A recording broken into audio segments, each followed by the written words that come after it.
Are you proud to be a Floridian?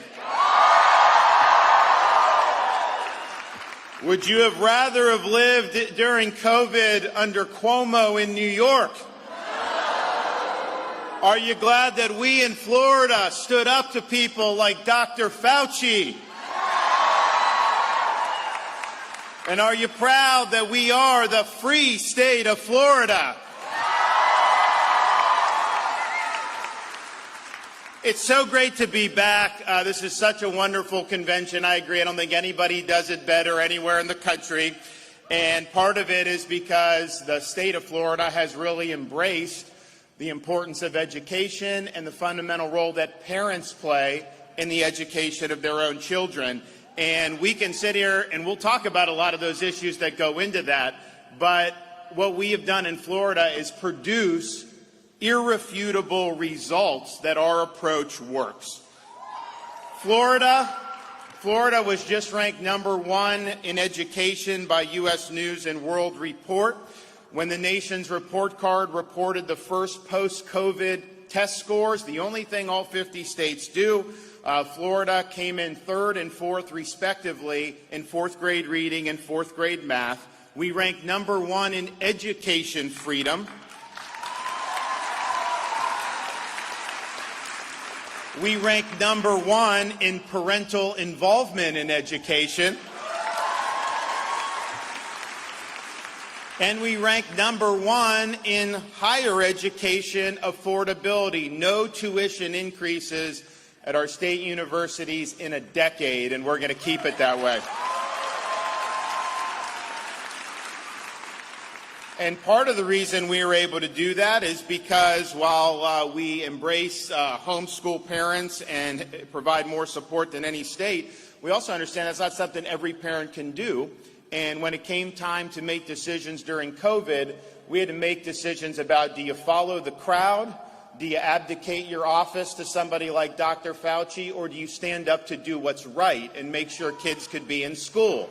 And we made sure, using our authority, that every school district, starting in the summer of 2020, every school had to be open for in-person instruction. And so parents in this state had the ability to send their kid to school in person. We knew it was the right thing to do. Yeah, the media was lying about it.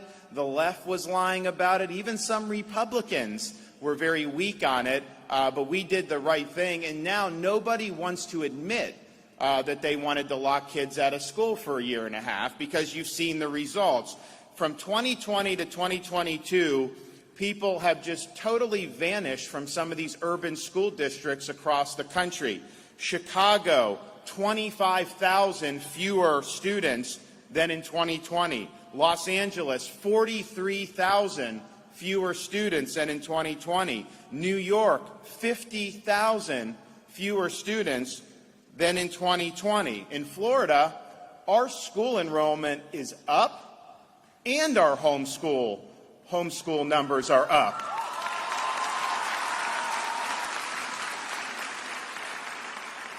But you think of a place like Chicago, these kids, you're more likely to get shot than you are to get a world-class education in some of these places. What they are doing has been totally destructive. And I think back to COVID, when a lot of these school unions were doing everything they could to keep the kids locked out of school. They were trying to say it was too dangerous. And yet, in May, this is 3 years ago, late May of 2020, they started to do George Floyd protest. BLM riots came out of that. And people were saying, well, wait a minute, if you can't do school because of COVID, if you're saying people got to stay in their homes because of COVID, how is it okay to have thousands of people crowded together to do these protests? And many of them became riots. And you had health bureaucrats said, well, you shouldn't have kids in school, you shouldn't have economy open, but you absolutely should be out protesting regardless of COVID. And that's when you knew this was all a total fraud.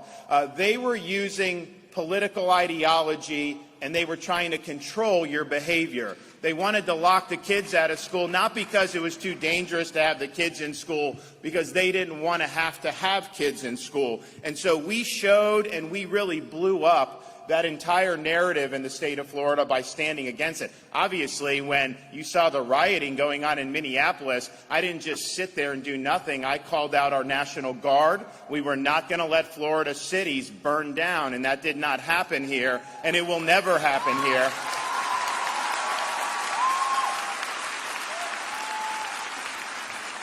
And so we have to be honest about the destruction that we have seen throughout our country over the last 3 years, particularly in these urban areas that turn their back on our school children and put the interests of school unions ahead of the interests of parents and students.